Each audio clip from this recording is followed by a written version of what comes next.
Bismillahirrahmanirrahim. Assalamualaikum warahmatullahi wabarakatuh. Alhamdulillahi rabbil alamin, wa bihi nasta'inu ala umuri dunya waddin. Wassalatu wassalamu ala asyrafil anbiya'i wal mursalin, nabiyyina Muhammadin wa ala alihi wa sahabatihi ajma'in, wa man tabi'ahum bi ihsanin ila yaumiddin, amma ba'd. Fa ikhwani wa akhwati fillah, kaum muslimin wal muslimat rahimani wa rahimakumullah.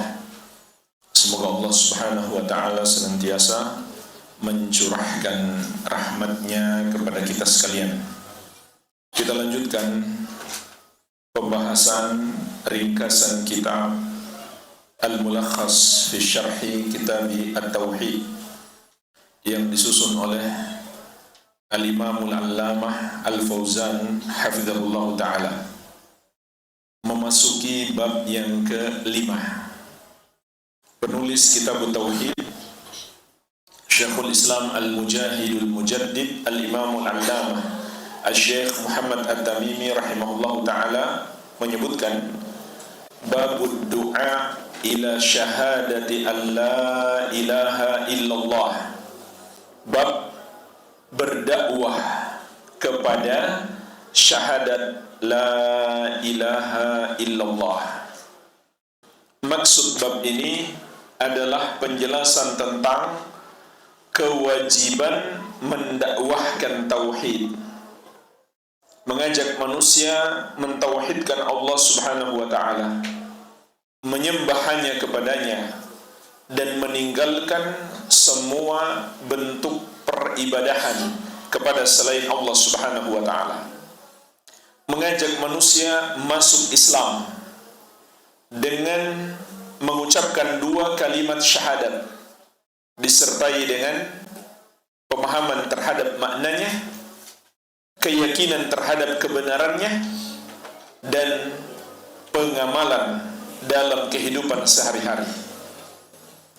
Maka ini adalah kewajiban yang ada di pundak setiap muslim.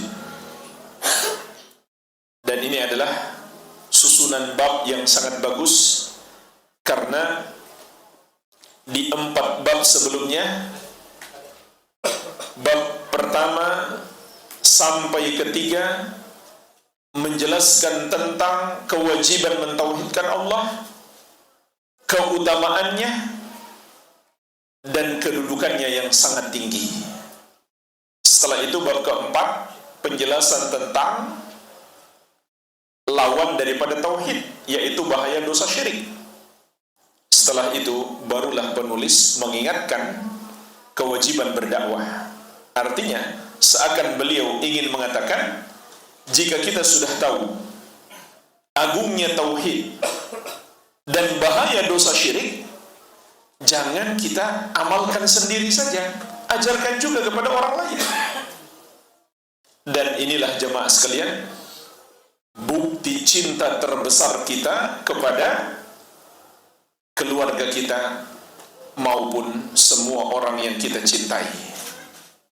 Kalau kita benar-benar sayang kepada anak dan istri kita dan kepada semua orang yang kita cintai, maka bukti terbesar kita menyayangi mereka adalah mendakwahkan kepada mereka tauhid. Oleh karena itu, orang-orang yang paling penyayang adalah para nabi dan rasul alaihi wassalatu wassalam. Sebaliknya, kalau kita tidak mengajak keluarga kita mentauhidkan Allah, tidak pula melarang mereka berbuat syirik, berarti kita tidak menyayangi mereka, bahkan kita jahat kepada mereka. Dan inilah inti maksud firman Allah Subhanahu wa ta'ala, ya ayyuhalladzina amanu qu anfusakum wa ahlikum nara. Wahai orang-orang yang beriman, jagalah dirimu dan keluargamu dari api neraka.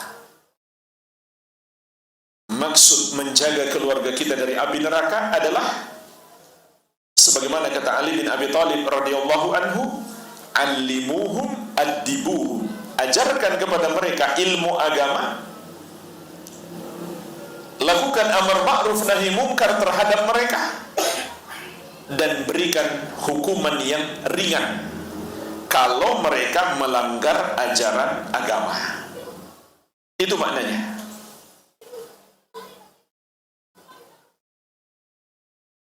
Kalau kita tidak memberikan pendidikan ilmu agama, tidak pula melakukan amar ma'ruf nahi munkar kepada keluarga kita, berarti kita tidak menjaga mereka dari api neraka. Dan di bab sebelumnya telah kita pelajari, kunci keselamatan dari api neraka adalah mentauhidkan Allah Subhanahu wa ta'ala dan tidak berbuat dosa syirik sedikit pun. Sebagaimana dalil terakhir yang kita pelajari di bab sebelumnya, diriwayatkan oleh Imam Muslim dari sahabat Jabir radhiyallahu anhu, Rasulullah sallallahu alaihi wasallam bersabda, "Man mata la yusyriku billahi syai'an dakhala al-jannah, wa man mata yusyriku bihi syai'an dakhala an-nar." Barang siapa mati dalam keadaan tidak mempersekutukan Allah dengan sesuatu apapun, maka dia pasti masuk surga. Dan barang siapa mati dalam keadaan mempersekutukan Allah dengan sesuatu apapun, maka dia pasti masuk neraka. Maka dari itu, ilmu agama yang paling penting kita ajarkan kepada keluarga kita adalah ilmu tauhid. Dan Allah Subhanahu wa ta'ala telah mengangkat di dalam Al-Quran profil seorang ayah, seorang kepala keluarga, Luqman Al-Hakim alaihi salam. Sampai satu surat disebut dengan namanya, surat Luqman, karena beliau memiliki nasihat-nasihat yang sangat penting kepada anaknya sebagai teladan untuk setiap orang tua sampai hari kiamat. Maka dari banyaknya nasihat Luqman, nasihat beliau yang nomor satu adalah, "Ya bunayya la tusyrik billah, inna syirka la zulmun azim." Wahai anakku, janganlah engkau mempersekutukan Allah, karena sesungguhnya mempersekutukan Allah itu adalah kezaliman yang sangat besar. Artinya dosa terbesar. Jadi bukti cinta terbesar kita kepada keluarga kita, kerabat kita, kawan-kawan kita adalah ajarkan kepada mereka tauhid, larang mereka berbuat dosa syirik. Oleh karena itu, orang yang paling baik kepada orang lain, yang paling bermanfaat kepada orang lain adalah yang mendakwahkan tauhid. Itulah orang yang paling sayang, paling baik kepada orang lain, dan paling bermanfaat, yang mengajarkan tauhid. Sehingga itulah yang menjadi tugas utama seluruh Nabi dan Rasul alaihi wassalatu wassalam. Sebagaimana telah kita pelajari di bab yang pertama, dalil yang kedua, surat An-Nahl ayat ke-36, Allah Subhanahu wa taala berfirman, "Wa laqad ba'atsna fi kulli ummatin rasulan an i'budullaha wajtanibut taghut." Dan sungguh kami telah mengutus pada setiap umat itu seorang rasul. Setiap rasul menyeru kaumnya, sembahlah Allah dan jauhilah taghut, jauhilah semua yang disembah atau dituhankan selain Allah Subhanahu wa ta'ala. Sehingga Al-Imam Al-Hafidh Ibnu Rajab rahimahullah ta'ala pernah mengatakan, "Khairun nasi lin-nasi anfa'uhum lahum." Sebaik-baik manusia kepada manusia yang lain adalah yang paling bermanfaat untuk mereka. Wala naf'a a'zam minad du'a ila tauhid wa ta'ah wan nahyi 'anil syirki wal ma'siyah. Dan tidak ada kemanfaatan yang lebih besar kepada orang lain dibandingkan berdakwah kepada tauhid dan taat kepada Allah Subhanahu wa taala dan melarang syirik serta perbuatan-perbuatan maksiat. Maka orang yang paling bermanfaat kepada orang lain, paling baik kepada orang lain, paling sayang kepada orang lain adalah yang mengajarkan tauhid. Lebih dari memberikan uang sebanyak 1 triliun atau lebih. Lebih dari seisi dunia ini.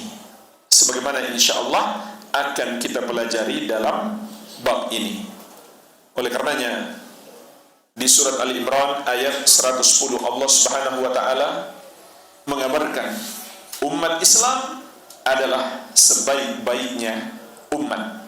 Tapi ada syarat, yaitu mereka melakukan amar ma'ruf nahi mungkar dan beriman kepada Allah Subhanahu wa taala. Sebagaimana firman-Nya, kuntum khaira ummatin ukhrijat linnas ta'muruna bil ma'ruf wa tanhauna 'anil munkar wa tu'minuna billah. Kalian adalah umat yang terbaik yang dikeluarkan untuk manusia, untuk memerintahkan kepada yang ma'ruf dan melarang kemungkaran, dan kalian pun beriman kepada Allah Subhanahu wa taala. Dan kema'rufan yang paling tinggi adalah mentauhidkan Allah Subhanahu wa taala. Sebaliknya, kemungkaran yang paling besar adalah dosa syirik.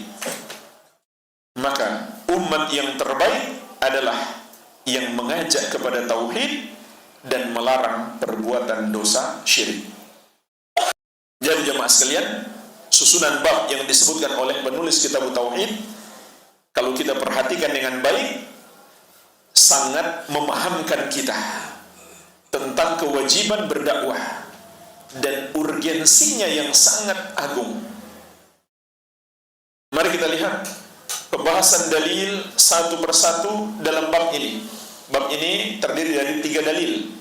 Kita masuk dalil yang pertama. Wa qaulillahi ta'ala, dan firman Allah Subhanahu wa ta'ala, kul hadhihi sabili ad'u ila Allah. Katakan wahai Muhammad, yaitu sampaikan kepada umatmu, inilah jalanku.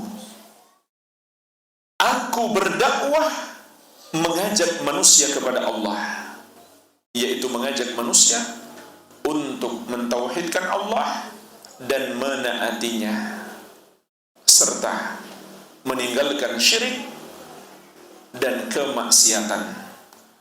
Ala basiratin, di atas basirah, yaitu ilmu yang jelas yang disertai dengan keyakinan.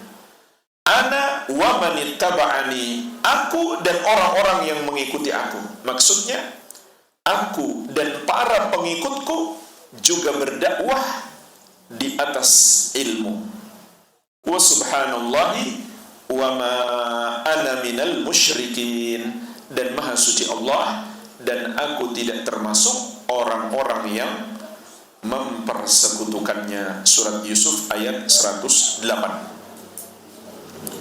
Al-Allamah Al-Fauzan hafizahullah ta'ala menjelaskan, dari ayat yang mulia ini kita bisa memetik 7 pelajaran penting.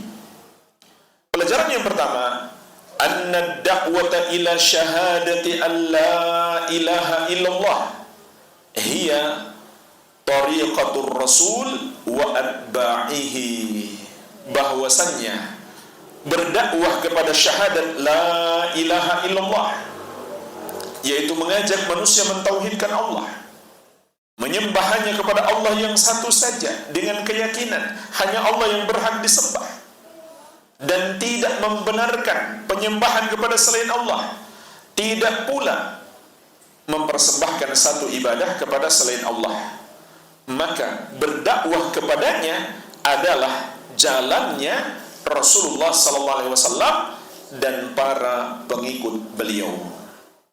Oleh karenanya jemaah sekalian, dari ayat ini sebagaimana juga dijelaskan oleh penulis hafizahullah taala dalam kitab beliau yang lain, yaitu I'anatul Mustafid. Ini juga syarah kitab At-Tauhid tapi lebih luas.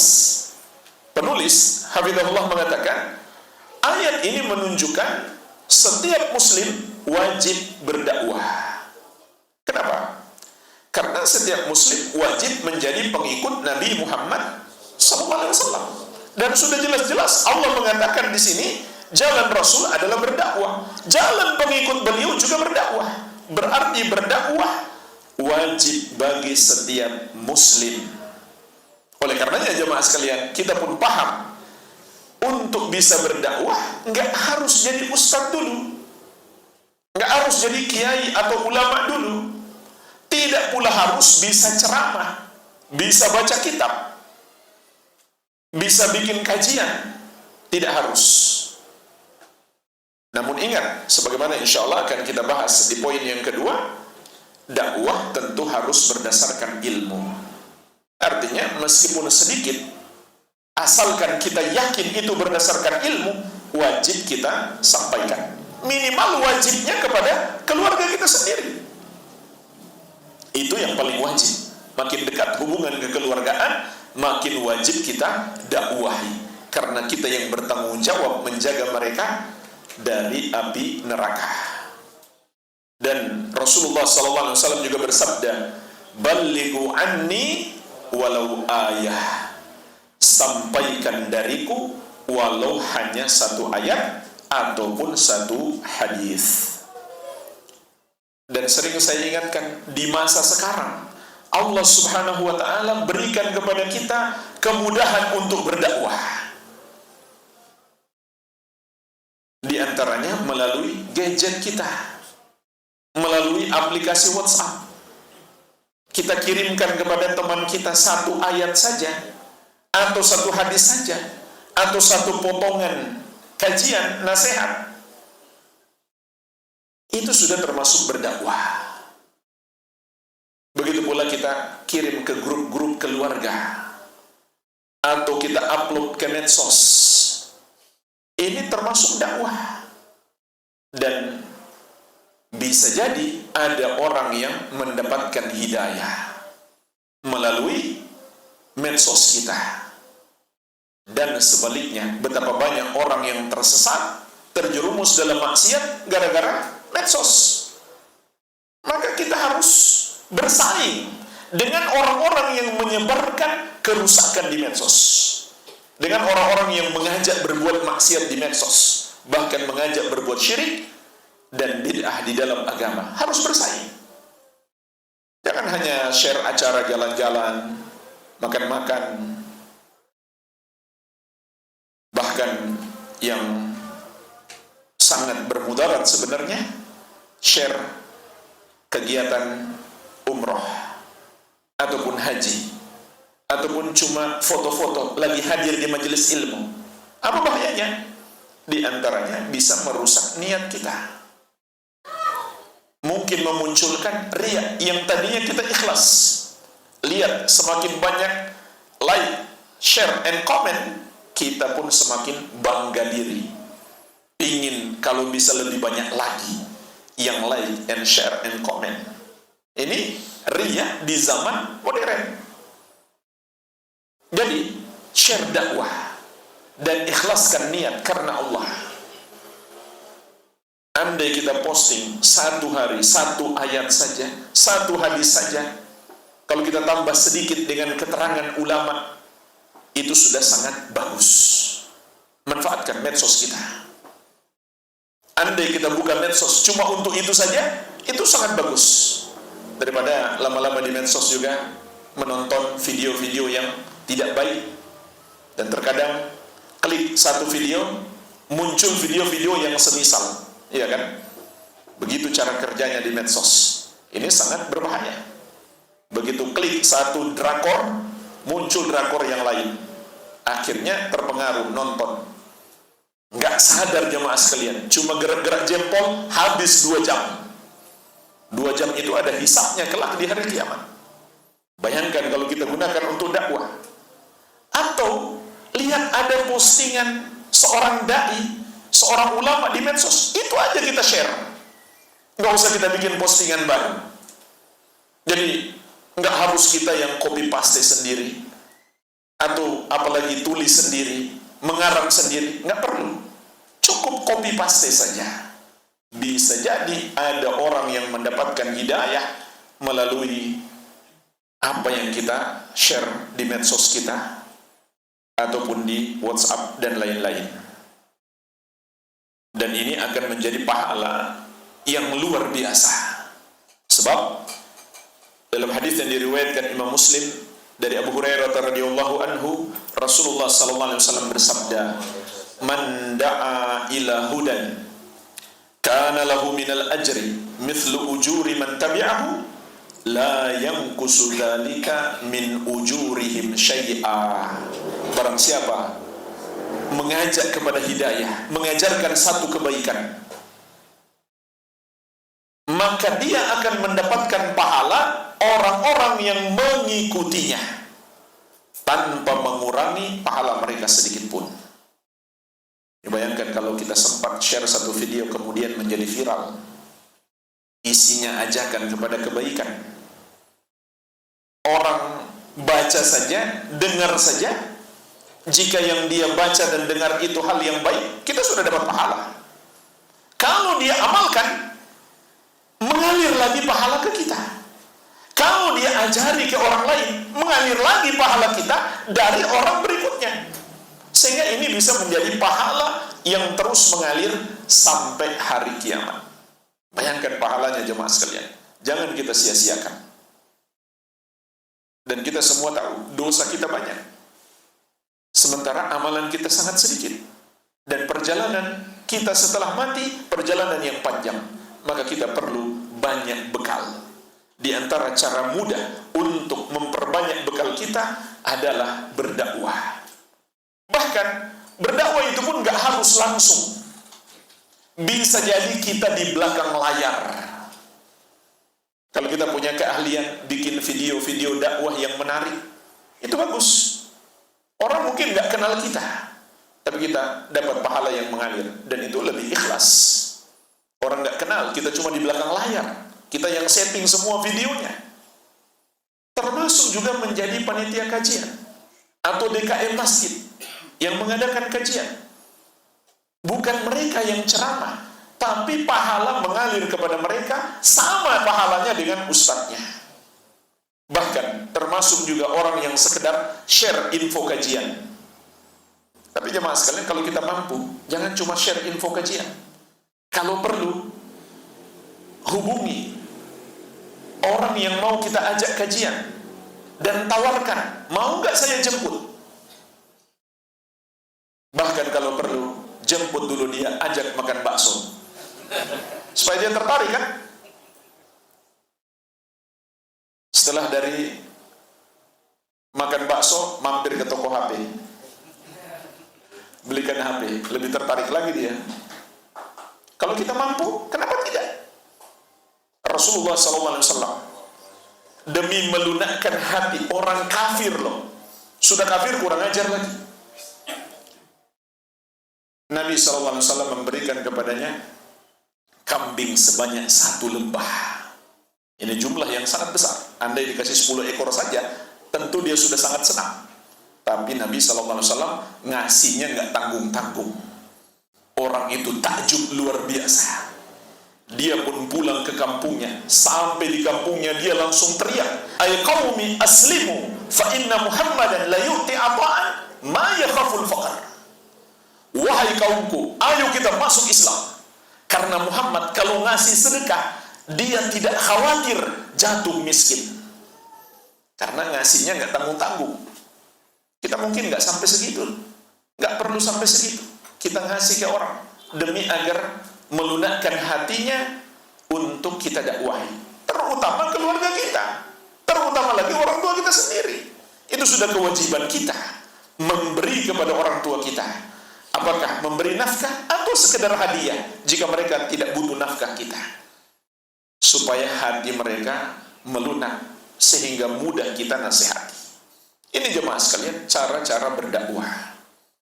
Jadi meskipun secara tidak langsung, ketika malaikat Jibril alaihissalam datang bertanya kepada Nabi Muhammad SAW tentang pokok-pokok akidah, pokok-pokok keimanan. Apa itu Islam?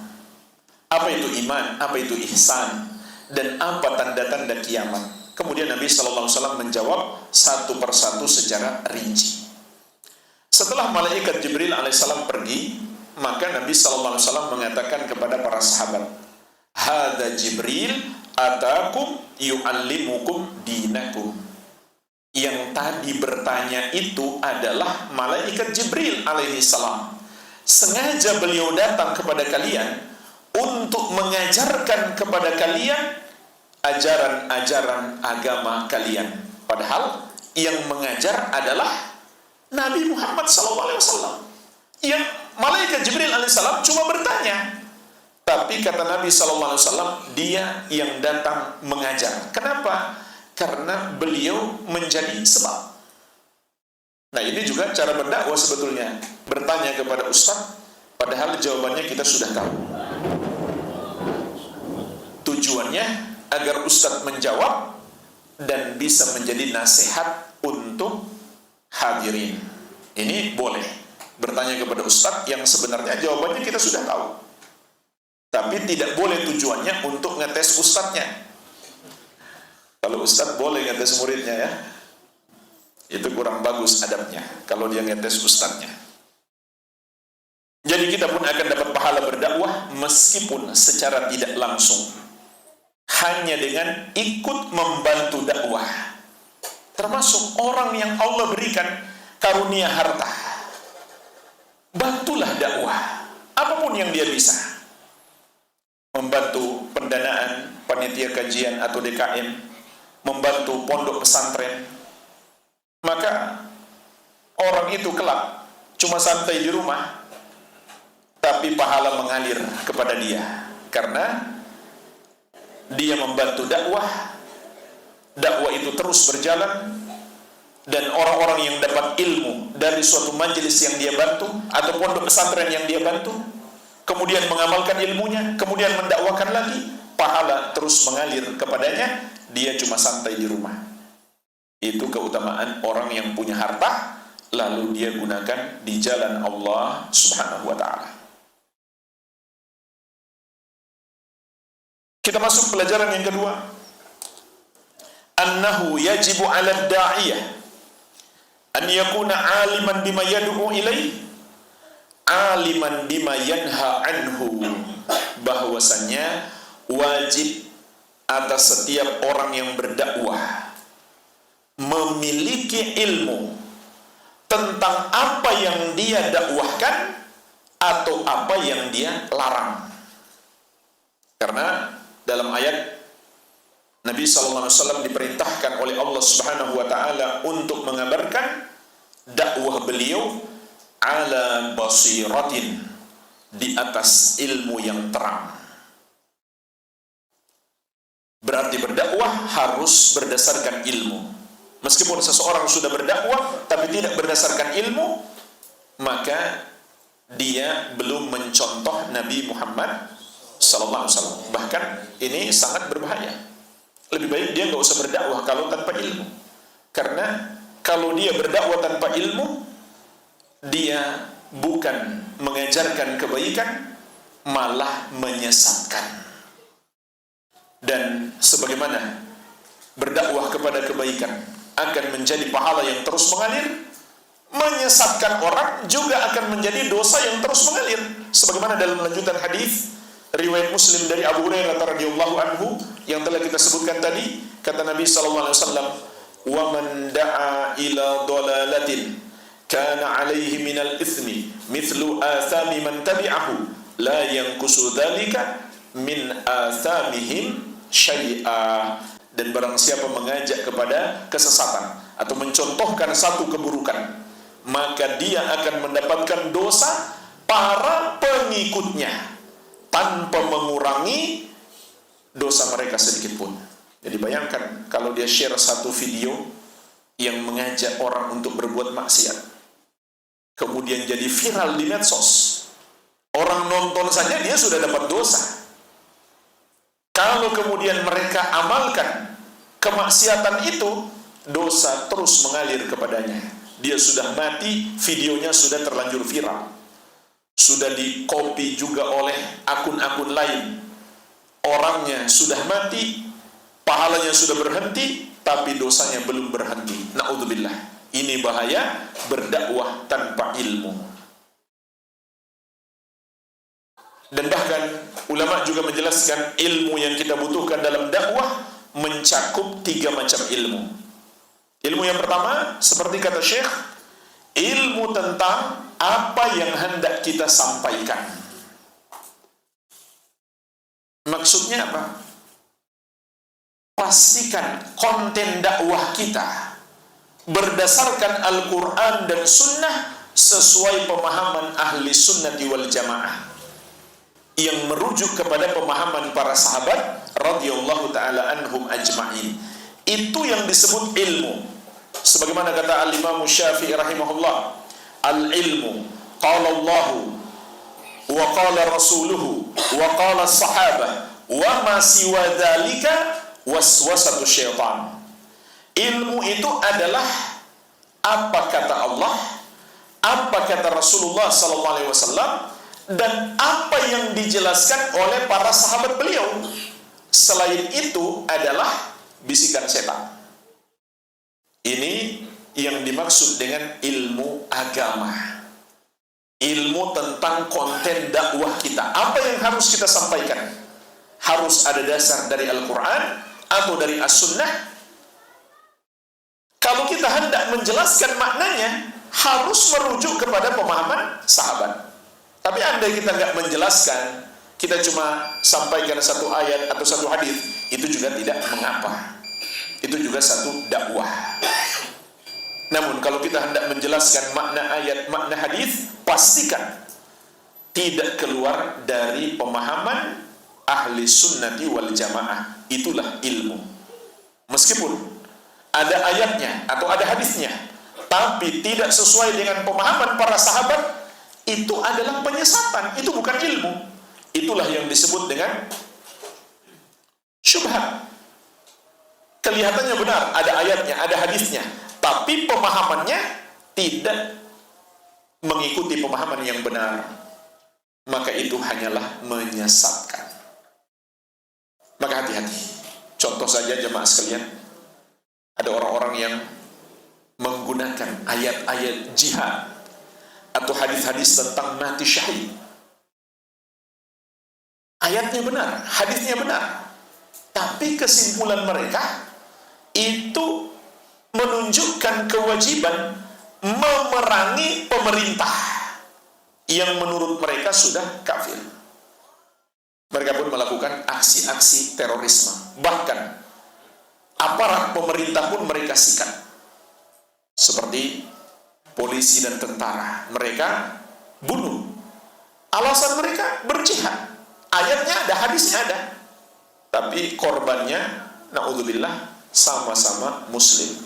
Ini contoh pemahaman yang keliru, sangat berbahaya, sesat dan menyesatkan. Kalau kita berikan contoh, sangat banyak.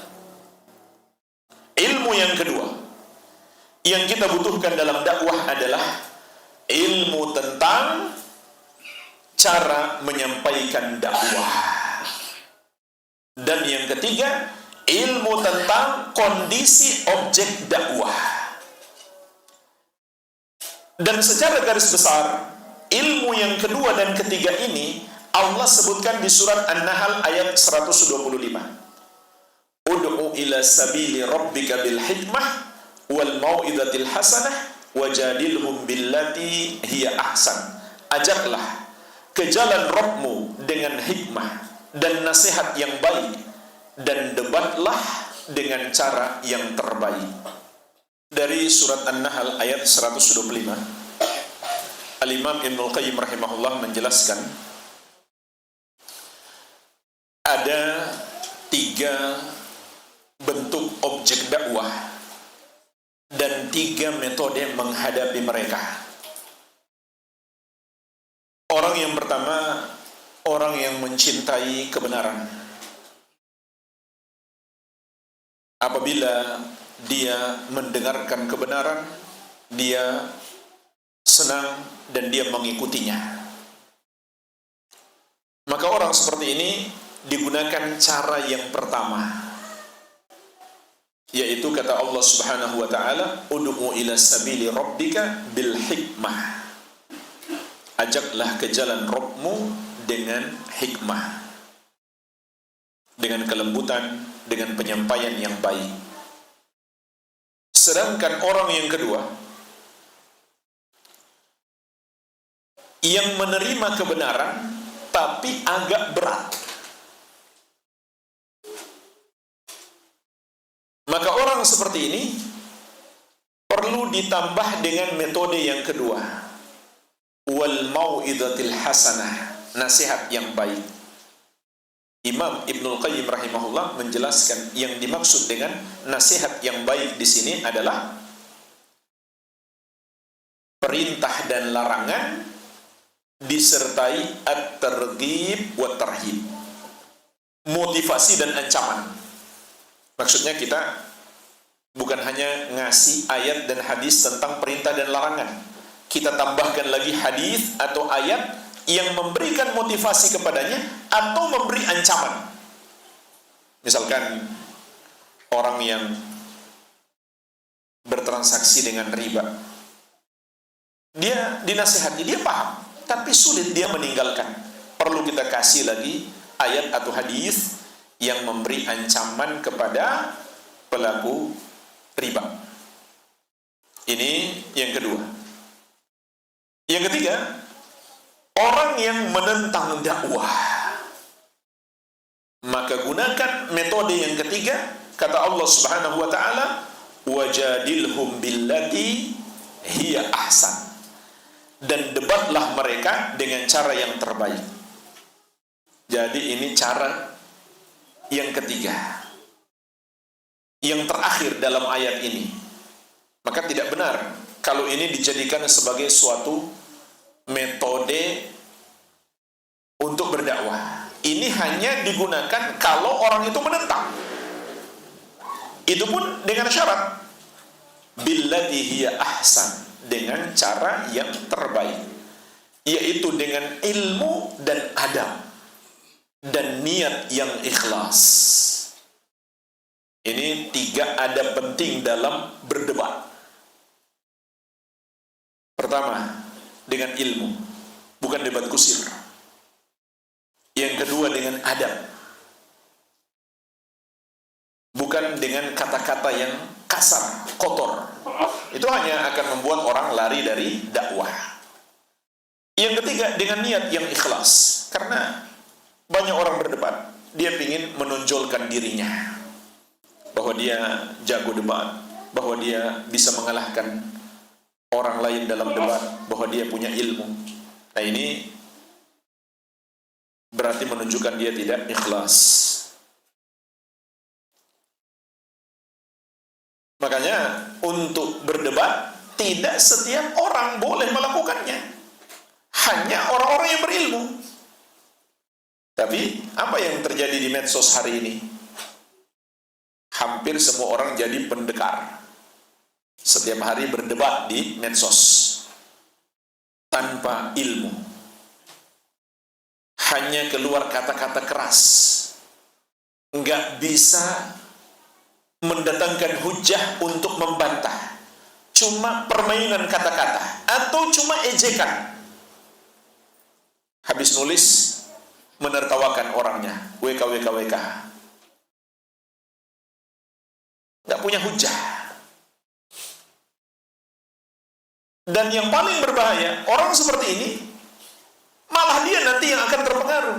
Kan dia turun ke medan tempur tanpa senjata, tanpa ilmu. Ini sangat berbahaya. Banyak orang seperti ini suka debat, malah kemudian dia yang terpengaruh karena dia nggak punya ilmu, nggak bisa bantah. Kalau hujahnya, malah dia yang tersesat. Na'udzubillah. Ini hati-hati. Jadi nggak semua orang boleh turun berdebat. Ada juga orang yang keempat, yang debat sudah tidak bermanfaat baginya, mungkin pantas baginya dihukum, tapi yang berhak menghukum adalah pemerintah. Seperti orang-orang yang melakukan kezaliman. Di debat sudah nggak mempan, yang pantas diberikan hukuman. Di antaranya Allah ingatkan di surat Al-Ankabut ayat ke-46. Wala tujadilu ahlal kitabi illa billati hiya ahsan illa alladhina zalamu minhum. Dan jangan kamu mendebat ahlul kitab kecuali dengan cara yang terbaik, kecuali orang-orang yang zalim di antara mereka. Di antara perlakuan yang pantas kepada orang zalim adalah hukuman dari pemerintah. Dakwah sudah nggak mempan bagi dia. Inilah jemaah sekalian, 3 macam ilmu yang kita perlukan di dalam berdakwah. Kita masuk pelajaran yang ketiga. Al-Allamah Al-Fauzan hafizahullah ta'ala mengatakan, At-tanbih 'ala al-ikhlasi fid dakwah. Peringatan untuk ikhlas di dalam berdakwah. Ini termasuk pelajaran penting yang bisa kita petik dari ayat yang mulia ini. Surat Yusuf ayat 108. Dari mana sisi pendalilannya? Paling tidak dari 2 sisi. Yang pertama, ad'u ilallahi, aku mengajak kepada Allah. Berarti bukan mengajak kepada apapun selain Allah Subhanahu wa ta'ala. Orang yang mengajak kepada Allah berarti dia ikhlas. Sisi yang kedua, pada wa subhanallahi, maha suci Allah. Maha suci Allah dari apa? Dari apa yang mereka persekutukan. Dan orang yang tidak ikhlas seperti orang yang riya, maka dia orang yang berbuat syirik. Sementara Nabi SAW dalam berdakwah diperintahkan untuk berlepas diri dari kesyirikan dalam ayat ini. Ini paling tidak 2 sisi pendalilan yang menunjukkan bahwa ayat ini mengingatkan kita agar ikhlas dalam berdakwah. Kemudian Al-Allamah Al-Fauzan hafizahullah menjelaskan lebih terperinci lagi hakikat orang yang ikhlas dalam berdakwah. Bi an la yakuna lid-da'iyati maqsadun siwa wajhillahi azza wa jalla. Yaitu orang yang tidak memiliki maksud apapun dalam dakwahnya, tidak punya tujuan apapun kecuali wajah Allah Subhanahu wa ta'ala. Maksudnya agar Allah membalas dengan surga, lalu mendapatkan nikmat terbesar penghuni surga, yaitu melihat wajah Allah Subhanahu wa ta'ala. Itulah niat yang ikhlas. Berharap agar Allah memasukkan kita ke dalam surga lalu mendapatkan nikmat terbesar penghuni surga. Sebagaimana disebutkan dalam banyak dalil, ungkapan tentang keikhlasan disebut dengan menginginkan wajah Allah. Dan Allah Subhanahu wa taala berfirman, "Lilladzina ahsanul husna wa ziyadah." Bagi orang-orang yang berbuat baik akan mendapatkan surga dan tambahannya. Para sahabat menafsirkan yang dimaksud dengan az-ziyadah, tambahannya adalah an-nadharu ila wajhillah, melihat ke wajah Allah Subhanahu wa taala. La yaqsidu bidzalika tahsila malin.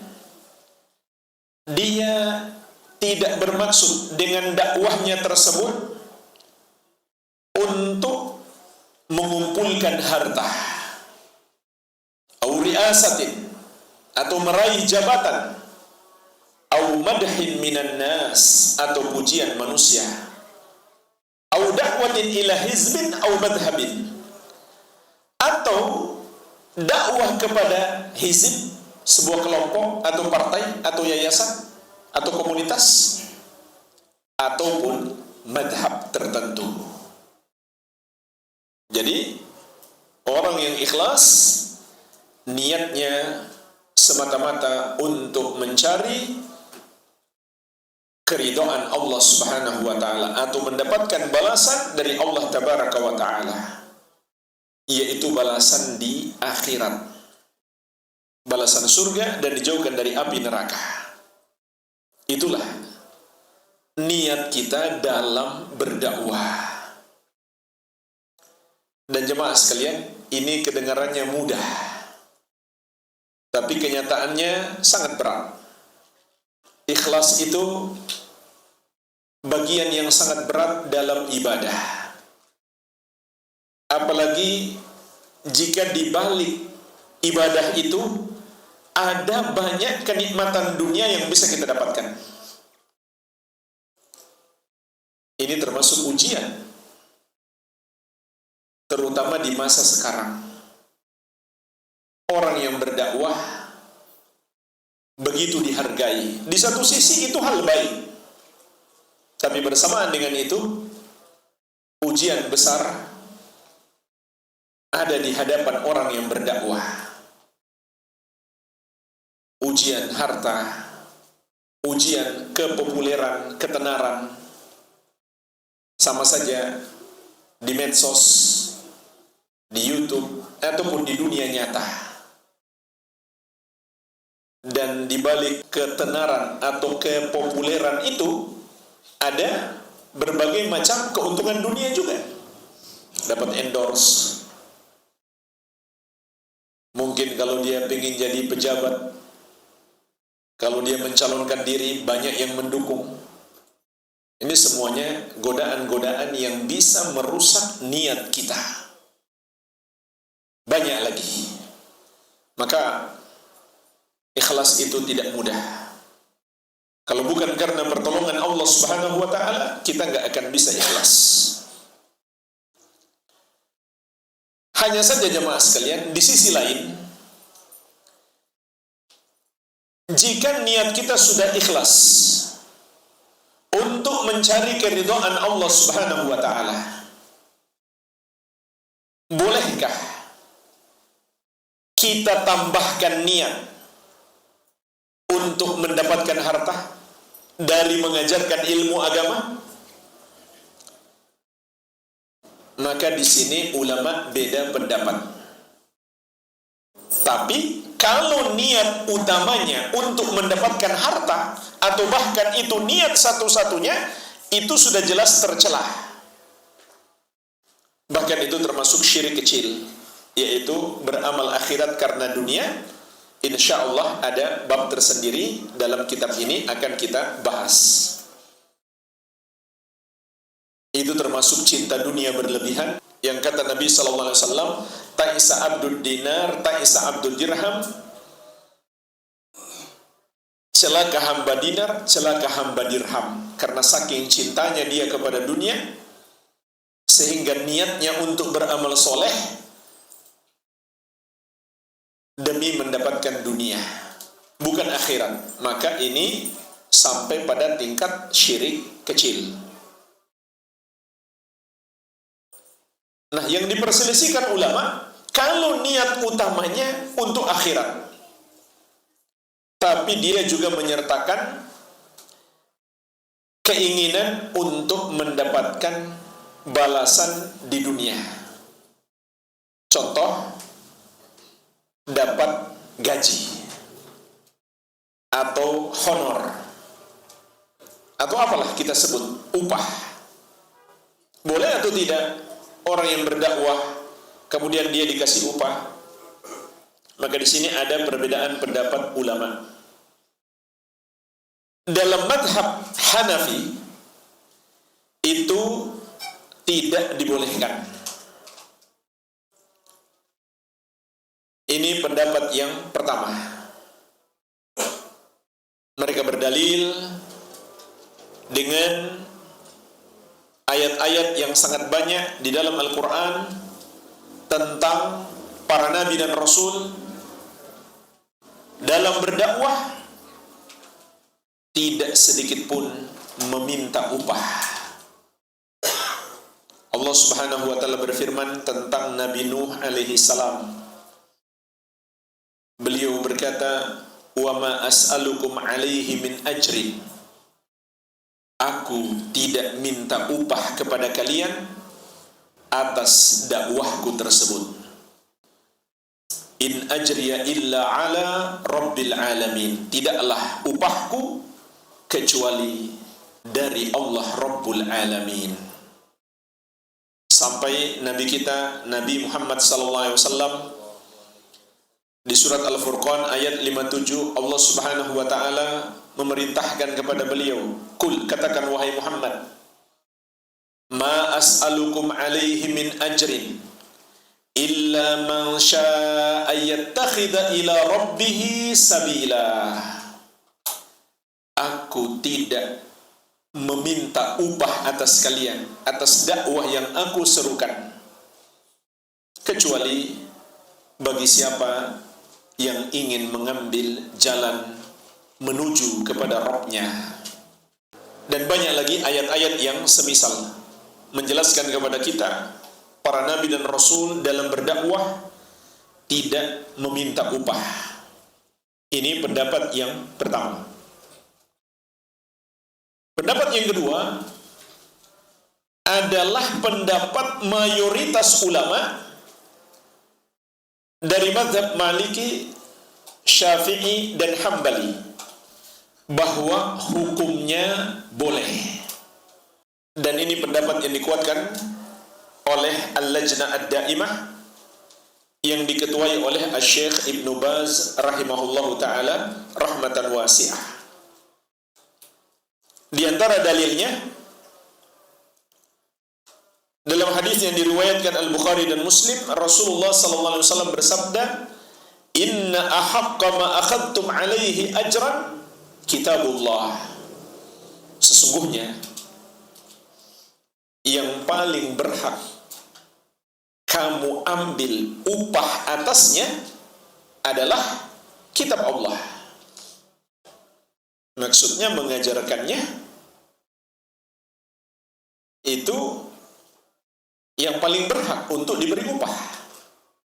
Dan apabila orang mengajarkan ilmu dunia saja dia pantas diberi upah, apalagi mengajarkan ilmu agama. Ini diantara dalilnya. Begitu pula mayoritas ulama berdalil dengan seorang sahabat yang maharnya ketika menikah adalah mengajarkan Al-Quran.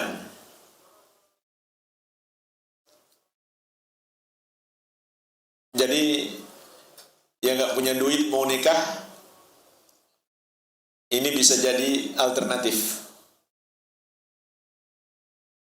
Jadi seakan-akan upahnya mengajari Al-Quran itulah maharnya. bukan sekedar membacakan ya, mengajarkan. Adapun sekedar baca Quran saja dalam fatwa Lajnah Daimah itu tidak dibolehkan. Ada acara misalkan dia diundang disuruh baca Quran, lalu dia dikasih upah, itu tidak masuk di dalam dalil-dalil yang membolehkan. Beda halnya dengan dia mengajarkan. Apakah mengajarkan cara membacanya ataupun tafsirnya? Maka dia boleh mengambil upah darinya. Ini pendapat mayoritas ulama. Pendapat yang ketiga, satu pendapat dalam mazhab Hambali, boleh kalau butuh. Kalau tidak boleh. Mereka kiaskan dengan pengurus harta anak yatim yang Allah sebutkan dalam Al-Quran, wa man kana ghaniyan falyasta'fif wa man kana faqiran falyakul bil ma'ruf.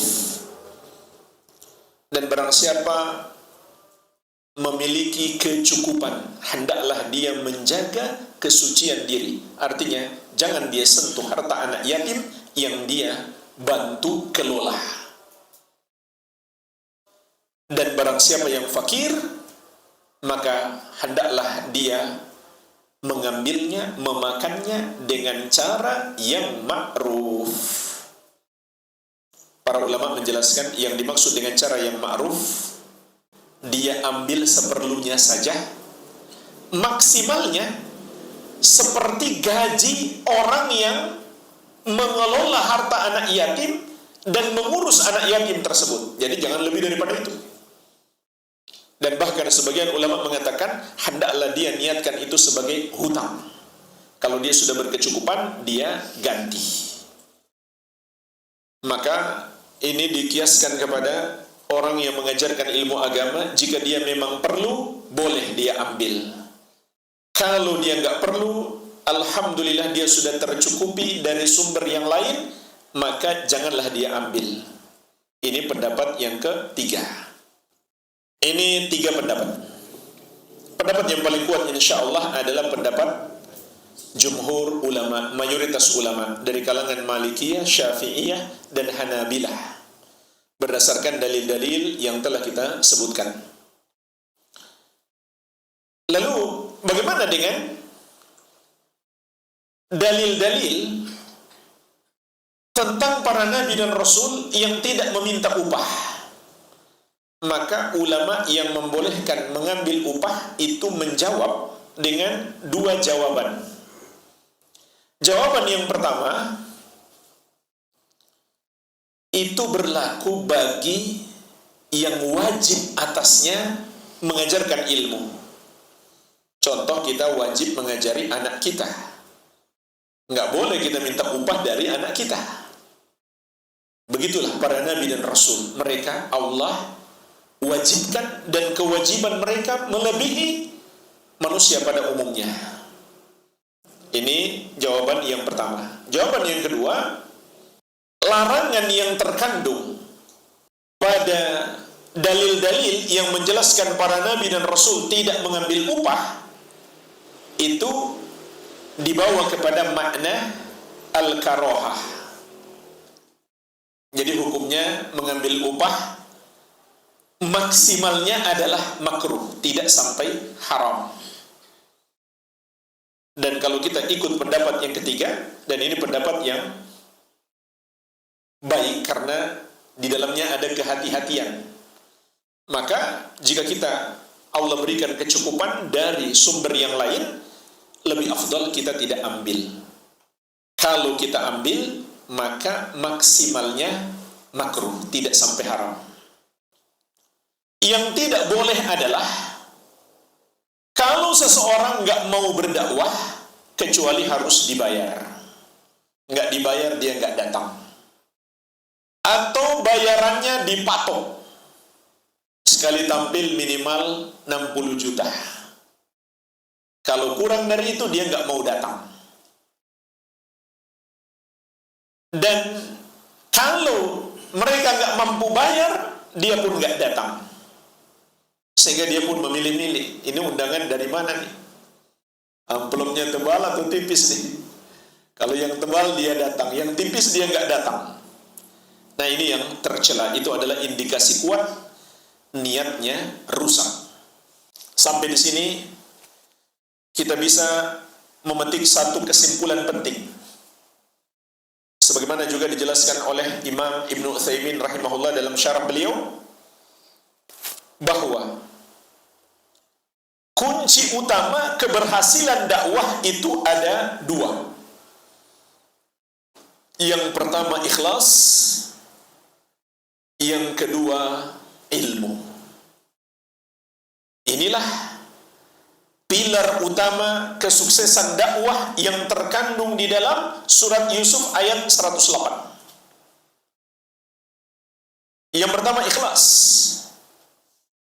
Kita berdakwah untuk mendapatkan balasan dari Allah semata, bukan balasan dari makhluk.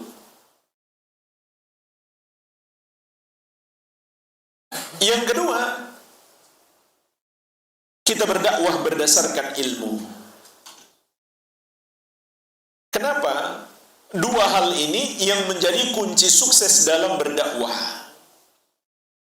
Kata Imam Ibnu Utsaimin rahimahullah, li'anna aktsara ma yufsidu dakwah adamul ikhlas wa adamul ilm. Karena kebanyakan yang merusak dakwah satu dari dua hal ini, tidak ikhlas atau tidak didasari oleh ilmu. Maka bagaimana lagi kalau terkumpul dua-duanya? Ada orang yang berilmu, cerdas, dakwahnya bagus, retorikanya bagus, tapi nggak ikhlas, rusak dakwahnya. Sampai bertengkar dalam satu komunitas atau yayasan dakwah gara-gara harta. Karena masing-masing ikut aktif punya kepentingan untuk dunia, untuk harta. Ini akan merusak dakwah kita. Dan sebaliknya, mungkin niatnya ikhlas, tapi tidak berdasarkan ilmu. Ini juga sangat berbahaya. Hasilnya bukan menyebarkan kebaikan, malah menyesatkan umat. Ini dua yang paling banyak merusak dakwah. Itulah sebabnya dua hal ini ditekankan dalam ayat ini. Dan juga jemaah sekalian, sebagaimana telah kita pahami, ikhlas adalah syarat diterimanya ibadah. Dan dakwah adalah ibadah yang sangat agung yang harus didasari oleh keikhlasan. Sebagaimana sabda Nabi SAW, innamal a'malu binniyat, sesungguhnya amalan-amalan itu tergantung niat, wa innamal likulli imri'in ma nawa, dan hanyalah setiap orang akan mendapatkan balasan sesuai dengan apa yang dia niatkan. Artinya, kalau dia ikhlas dia dapat pahala, kalau dia tidak ikhlas malah dapat dosa. Begitu pula jemaah sekalian, ikhlas adalah kunci utama meraih pertolongan Allah. Makanya Imam Nawawi rahimahullah dalam Riyadhus Shalihin pada bab ikhlas, hadis yang terakhir, beliau sebutkan kisah 3 orang yang terkurung di dalam gua. Kenapa beliau sebutkan kisah ini pada bab ikhlas? Karena setiap orang berkata dalam doanya setelah menyebut amalannya, ya Allah, kalau amalan saya itu ikhlas karena Engkau, tolonglah kami. Pada akhirnya Allah kabulkan doa mereka bertiga, menunjukkan amalan mereka ikhlas. Maka yang diinginkan oleh Imam Nawawi rahimahullah adalah penjelasan bahwa ikhlas merupakan kunci utama meraih pertolongan Allah Subhanahu wa ta'ala. Maka kita pun harus introspeksi diri, evaluasi. Kalau dakwah kita selama ini banyak hambatan, jalan di tempat tidak maju-maju, itu bisa jadi karena kita tidak ikhlas. Ada ambisi-ambisi, ada kepentingan-kepentingan pribadi yang mungkin masuk di dalam dakwah kita. Ini semua adalah bahan evaluasi bagi kita semuanya. Kita masuk pelajaran yang keempat. Annal basirata faridatun. Bahwasannya al-basirah itu wajib. Artinya ini berlaku untuk semua amalan, bukan hanya dakwah. Li'anna tiba'ahu sallallahu alaihi wasallam wajibun. Karena meneladani Nabi Muhammad sallallahu alaihi wasallam itu wajib. Wala yatahaqqaqu tiba'uhu illa bil basirah. Dan tidak akan terrealisasikan ittiba' kepada Nabi sallallahu alaihi wasallam kecuali dengan al-basirah. Sebagaimana ayat mengatakan ala basiratin. Aku, yaitu Nabi sallallahu alaihi wasallam, berdakwah di atas basirah. Artinya ini berlaku untuk semua amalan, harus di atas basirah. Lalu apa makna al-basirah? Wahyal ilmu wal yakin. Ilmu dan keyakinan. Bukan sekedar tahu, tapi diyakini kebenarannya. Itu namanya al-basirah. Kalau cuma sekedar tahu saja, tapi ditentang, dilawan, maka itu belum menjadi al-basirah. Harus diyakini dan kita tunduk patuh kepadanya. Jadi maksudnya di sini adalah setiap amalan kita hendaklah berdasarkan ilmu dan keyakinan. Contoh, kita sholat dengan tata cara tertentu. Kenapa kita lakukan dengan tata cara tersebut? Karena kita punya ilmu bahwa itu sesuai petunjuk Nabi Muhammad SAW, dan kita yakin itu adalah petunjuk beliau dan itulah kebenaran. Yang bertentangan dengannya adalah kebatilan. Pelajaran yang kelima, husnul tauhidi. Li'annahu tanzihun lillahi ta'ala. Ayat ini memberi pelajaran kepada kita tentang kebaikan tauhid. Kenapa? Karena tauhid itu adalah pensucian terhadap Allah Subhanahu wa ta'ala. Dari mana dipetik pelajaran ini? Dari lafaz subhanallahi. Maha suci Allah. Maha suci Allah dari apa? Dari kesyirikan.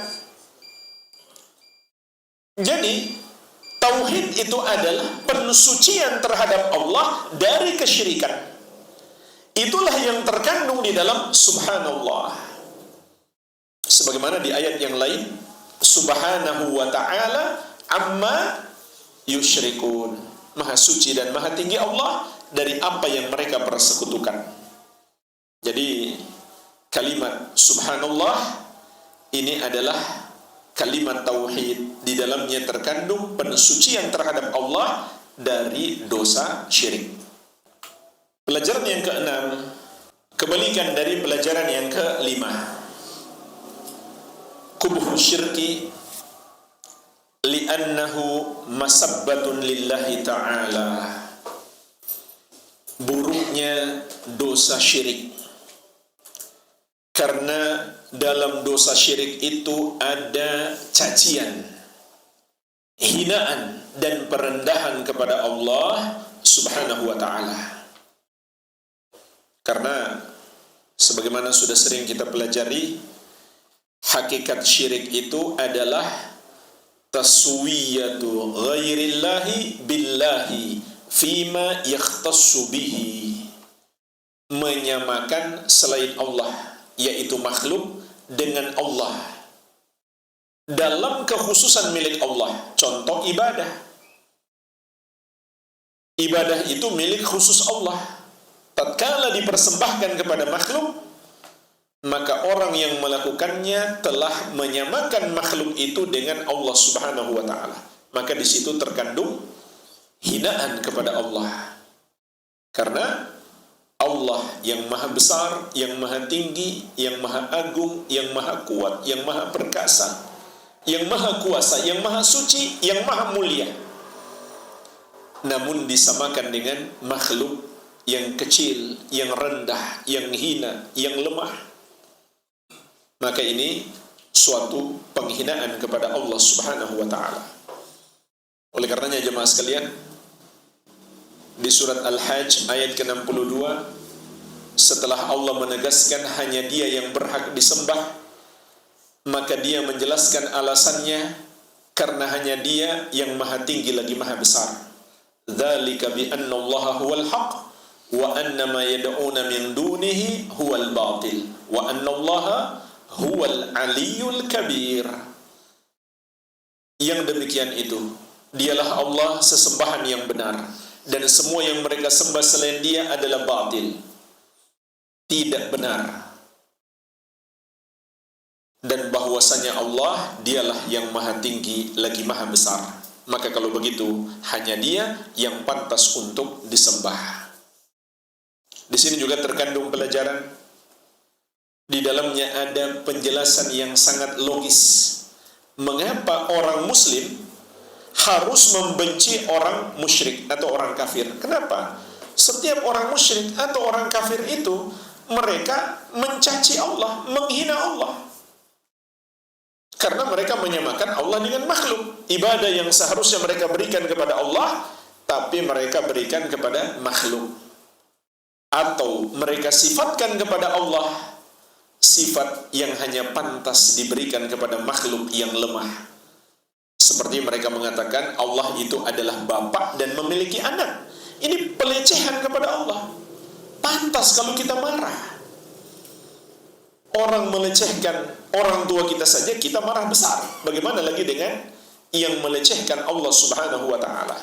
Oleh karena itu penulis Hafizahullah ta'ala menyebutkan pelajaran yang ketujuh yang bisa kita petik dari surat Yusuf ayat 108. Dari akhir ayat, dari firman Allah Subhanahu wa ta'ala, "Wa ma ana minal musyrikin." Katakan wahai Muhammad, dan aku tidak termasuk orang-orang musyrik.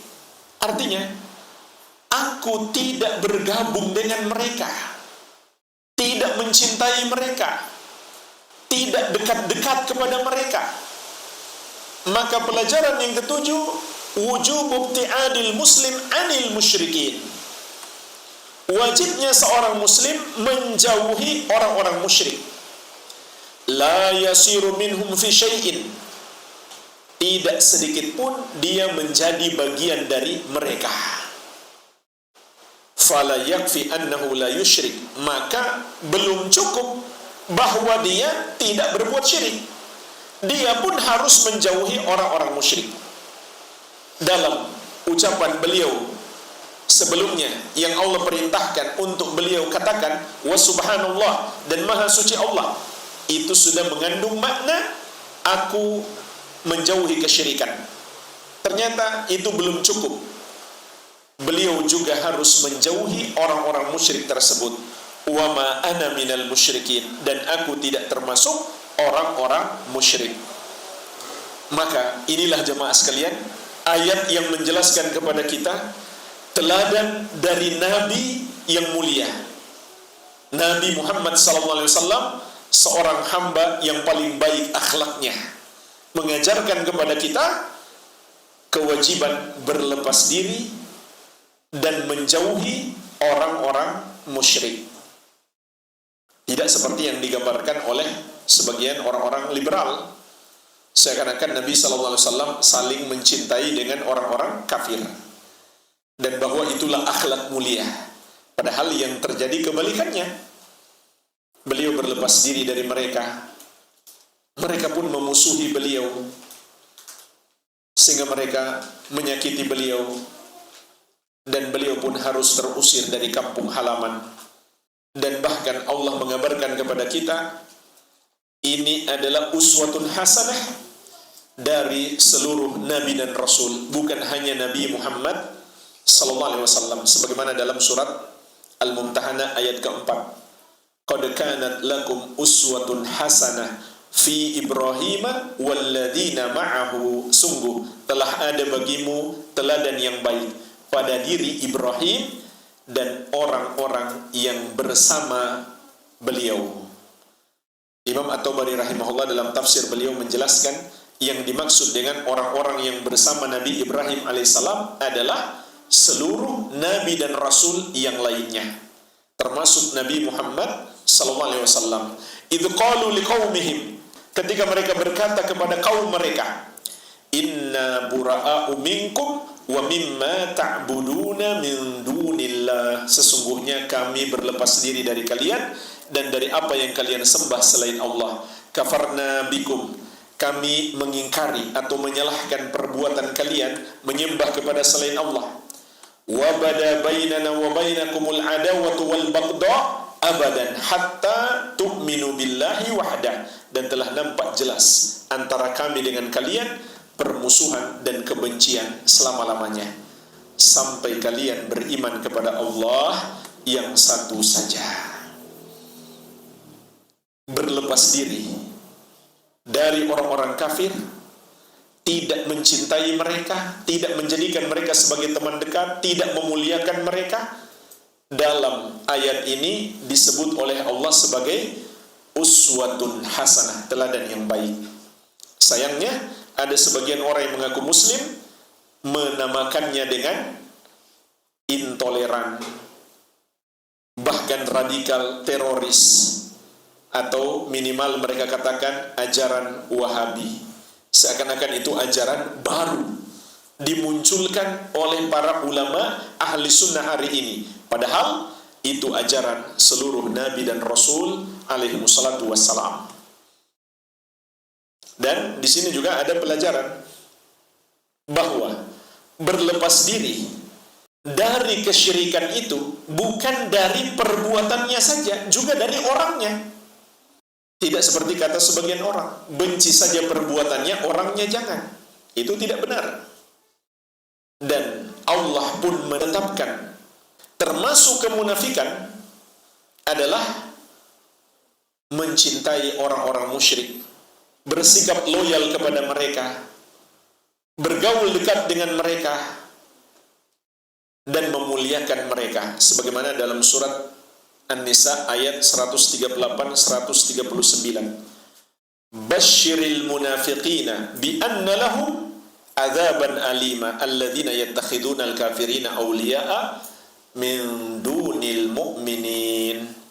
Kabarkan kepada orang-orang munafik itu, bagi mereka azab yang pedih, yaitu orang-orang yang menjadikan orang-orang kafir sebagai wali-wali mereka selain orang-orang yang beriman. Menjadikan orang kafir sebagai wali artinya mencintainya, menjadikannya teman dekat, bergaul akrab dengannya, bersikap loyal kepadanya, setia kepadanya, atau memuliakannya, seperti mengangkatnya menjadi pejabat, memilihnya menjadi pemimpin. Maka menjadikan orang kafir sebagai wali, kata Allah Subhanahu wa ta'ala dalam Al-Quran, adalah kemunafikan. Sayangnya ada umat Islam yang mengatakan itu sikap toleransi. Subhanallah. Jadi ini pelajaran penting yang terkandung dalam ayat ini, yaitu teladan para nabi dan rasul, terutama nabi kita Nabi Muhammad SAW, untuk berlepas diri dari orang-orang kafir. Makanya jemaah sekalian, kita harus bedakan antara berlepas diri dari mereka, tidak mencintai mereka, tidak bersikap loyal kepada mereka, tidak memuliakan mereka, dan berbuat zalim kepada mereka. Itu dua hal yang berbeda. Berbuat zalim kepada orang kafir dilarang keras di dalam Islam. Allah Subhanahu wa ta'ala melarang kita berbuat zalim kepada orang kafir dan memerintahkan kepada kita untuk berlaku adil kepada mereka. Semoga bermanfaat. Lebih dan kurangnya saya mohon maaf. Wabillahi taufik. Subhanakallahumma bihamdik asyhadu an la ilaha illa anta astaghfiruka wa atubu ilaik. Sallallahu ala nabiyina Muhammadin wa alihi wasallam. Walhamdulillahi rabbil alamin. Wassalamualaikum warahmatullahi wabarakatuh. Al-Amwah menemani ibadahmu juga hijrahmu.